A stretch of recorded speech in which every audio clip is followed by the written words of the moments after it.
बनवनी भात बनवनी भुजिया अचार हो चोखा खातिर रुसल बाड़े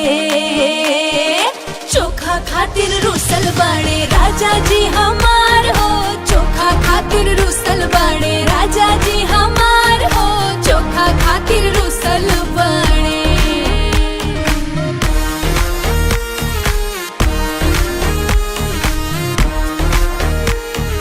बनाई सुनाई जब चलनी बाजार हो बनाई सुनाई जब चलनी बाजार हो बाजार में के लोग पूछे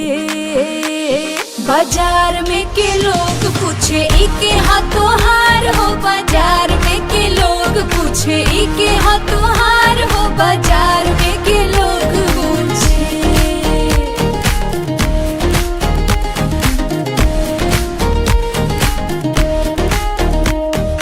सासू जी के बेटा हवे ननदो के भाई हो सासू जी के बेटा हवे ननदो के भाई हो हवे माटी लगना